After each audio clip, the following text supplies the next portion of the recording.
అపోస్తుల కార్యములు 9వ అధ్యాయము. సౌలు ఇంకను ప్రభు యొక్క శిష్యులను బెదిరించుటయును హత్య చేయుటయును తనకు ప్రాణాధారమైనట్టు ప్రధాన యాజకుని యొద్దకు వెళ్ళి, ఈ మార్గం నందున్న పురుషులైనను స్త్రీలనైనను కనుగొనిన ఎడల వారిని బంధించి యెరూషలేమునకు తీసుకుని వచ్చుటకు దమస్కులోని సమాజముల వారికి పత్రికలిమ్మని అడిగెను. అతడు ప్రయాణము చేయుచు దమస్కు దగ్గరికి వచ్చినప్పుడు అకస్మాత్తుగా ఆకాశము నుండి ఒక వెలుగు అతని చుట్టూ ప్రకాశించెను. అప్పుడతడు నేల మీద పడి, సౌలా సౌలా, నీవేళ నన్ను హింసించుచున్నావని తనతో ఒక స్వరము పలుకుట వినెను.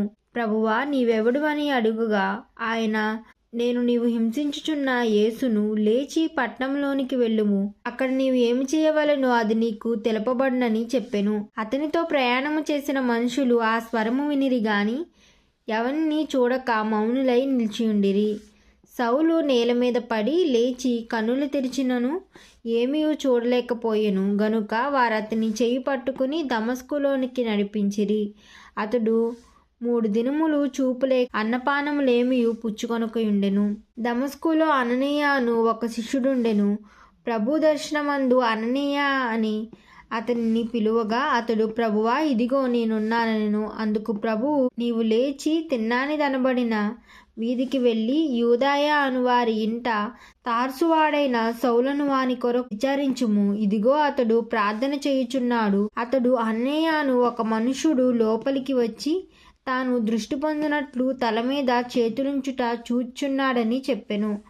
అందుకు అననీయ, ప్రభువా, ఈ మనుషుడు యెరూషలేములోని పరిశుద్ధులకు ఎంతో కీడు చేసి ఉన్నాడని అతని గూర్చి అనేకుల వలన వింటిని.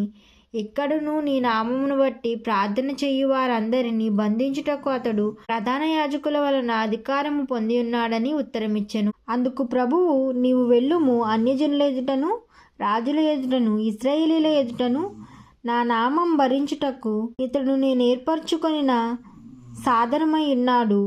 ఇతడు నా నామము కొరకు ఎన్ని శ్రమలు అనుభవింపవలెనో నేను అతనికి చూపుదునని అతనితో చెప్పెను. అననీయ వెళ్ళి ఆ ఇంట ప్రవేశించి అతడి మీద చేతులు, సౌలా సహోదరుడా, నీవు వచ్చిన మార్గములో నీకు కనబడిన ప్రభువైన యేసు నీవు దృష్టి పొంది పరిశుద్ధాత్మతో నింపబడినట్లు నన్ను పంపియున్నాడని చెప్పెను. అప్పుడే అతని కళ్ళు నుండి పొరల వంటివి రాలగా దృష్టి కలిగి లేచి బాప్తిజము పొందెను. తరువాత ఆహారం పుచ్చుకొని బలపడెను.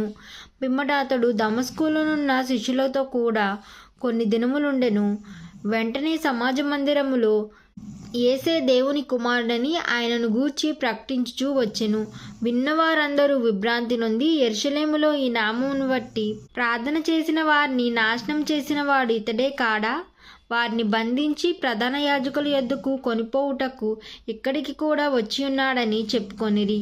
అయితే సౌలు మరి ఎక్కువగా బలపడి ఈయనే క్రీస్తని రుజువుపరుచుచు దమస్కులో కాపురమున్న యూదులను కలవరపరిచెను.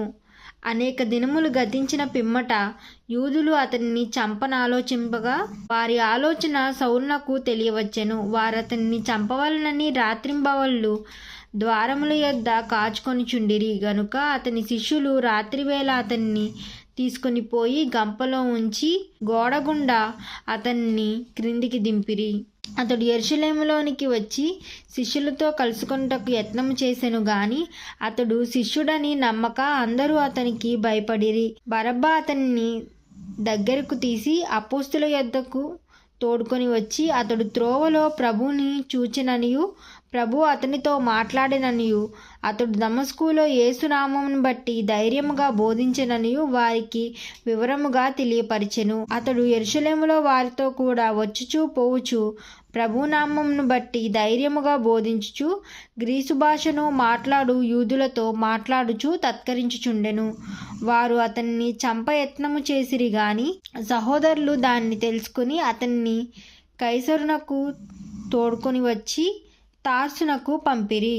కావున యూదులు గలిలయ సమరయ దేశములందంతటా సంఘము క్షేమాభివృద్ధి నొందుచు సమాధానము కలిగి ఉండెను. మరియు ప్రభునందు భయము పరిశుద్ధాత్మ ఆదరణ కలిగి నడుచుకొనుచు విస్తరించుచుండెను.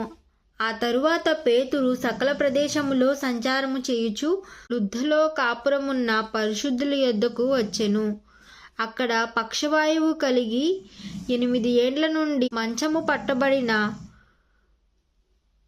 ఐనేయు అను ఒక మనుషుని చూచి, పేతురు, ఐనేయ, యేసుక్రీస్తు నిన్ను స్వస్థపరచుచున్నాడు, నీవు లేచి నీ పరుపు నీవే పరుచుకొనుమని అతనితో చెప్పగా, వెంటనే అతడు లేచెను. లుద్దులోను షారోనులోను కాపురమున్న వారందరూ అతన్ని చూచి ప్రభు తట్టు తిరిగిరి. మరియు యుప్పేలో తబితా అను ఒక శిష్యురాలు ఉండెను. ఆమెకు భాషాంతరమున దోర్కా అని పేరు. ఆమె సత్క్రియలను ధర్మకార్యములను బహుగా చేసియుండెను. ఆ దినముల యందు ఆమె కాయలా పడి చనిపోగా, వారు శవమును కడిగి మేడగదిలో పరుండబెట్టిరి. లుద్దు ఉప్పేకు తిరిగి రాగా అక్కడ చేరినప్పుడు వారు మేడగదిలోనికి అతన్ని తీసుకుని వచ్చిరి. విధవరాండ్రందరూ వచ్చి ఏడ్చుచు దోర్కా తమతో కూడా ఉన్నప్పుడు పుట్టిన అంగీలను వస్త్రములను చూపుచు అతన్ని ఎదుట నిలిచిరి.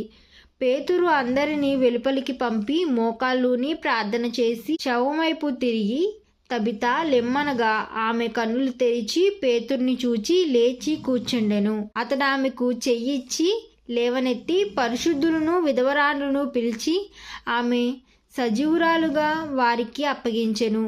ఇది యుప్పే యందంతటా తెలిసినప్పుడు అనేకులు ప్రభునందు విశ్వసించిరి. పేతురు యుప్పేలో సీమోనను ఒక చర్మకారుని యొద్ద బహుదినములు నివసించెను.